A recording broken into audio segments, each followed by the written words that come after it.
Pour être régulièrement informé de la publication de nouvelles vidéos, abonnez-vous à notre chaîne YouTube Postervision.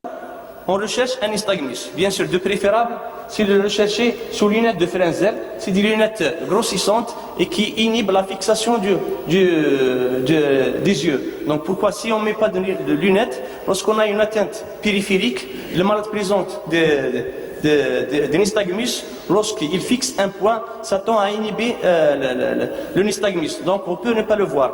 Pour ça, on fait les lunettes grossissantes de Frenzel pour bien voir notre nystagmus. Il faut savoir que le nystagmus est un élément sémiologique important dans le vertige. C'est le seul signe objectif d'un vertige. Donc, ça va nous permettre, ça va nous permettre de définir la direction du nystagmus. Donc, c'est un mouvement conjugué symétrique des deux globes oculaires. Donc, on a une secousse lente et une secousse rapide. La secousse rapide va donner la direction du nystagmus. On recherche la forme du nystagmus. On peut avoir une forme horizonto-rotatoire, verticale, multidirectionnelle. Donc, ça, lorsqu'on a la forme, elle est horizonto-rotatoire, en général, c'est une atteinte périphérique. Si on a une atteinte, un nystagmus vertical ou multidirectionnel, c'est une atteinte centrale. Donc, on recherche un nystagmus, on quantifie l'intensité, soit un degré, premier degré, deuxième degré ou troisième degré. Là, on a un nystagmus horizontal, donc mouvement des deux yeux, horizontalement. Ici, on a un nystagmus vertical qui est toujours en faveur d'une atteinte centrale. Il faut rechercher aussi le nystagmus spontané.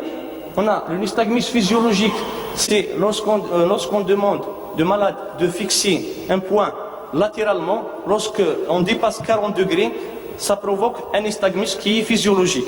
Par contre, on recherche aussi le gaz nystagmus. Lorsqu'on demande au malade de regarder latéralement, même inférieur à 40 degrés, il y a apparition de nystagmus qui est en faveur d'une atteinte centrale.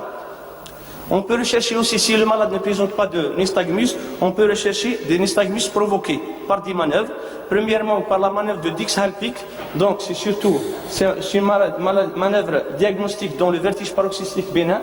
Donc, le malade assis sur le table d'examen, on le remet en position latérale, le nez en haut, rapidement. Donc, après quelques secondes, ça déclenche un nystagmus qui est en faveur d'un vertige paroxystique.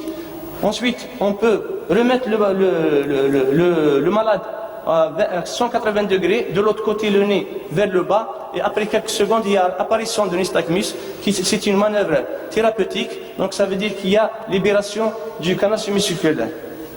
C'est la manœuvre de Seman. Troisièmement, on a le signe d'Almagy, donc on secoue horizontalement la tête du malade, et lorsqu'on arrête, s'il y a nystagmus, ça veut dire qu'il y a une atteinte vestibulaire. S'il n'y a pas de nystagmus, ça veut dire qu'il n'y a pas de vertige. Le signe de la fistule, on peut le trouver dans deux cas. Soit lorsqu'on fait une pression sur le tragus ou une hyperpression par le spéculum de Siegel au niveau du conduit auditif externe, et ça provoque un vertige. Ça, c'est en faveur de deux diagnostics. Premièrement, si ça veut dire qu'il y a une fistule au niveau du labyrinthe, donc premier diagnostic. Deuxième diagnostic, on peut trouver le signe de fistule positif, sans fistule, c'est surtout de la maladie ménière. Ça veut dire en créant cette pression au niveau du conduit auditif externe, on va provoquer une hyperpression au niveau de l'oreille interne, donc une hyperpression au niveau du liquide endolymphatique qui va être à l'origine de ce vertige. Merci d'avoir regardé cette vidéo. Abonnez-vous et partagez-la sur Facebook. À très bientôt pour d'autres vidéos.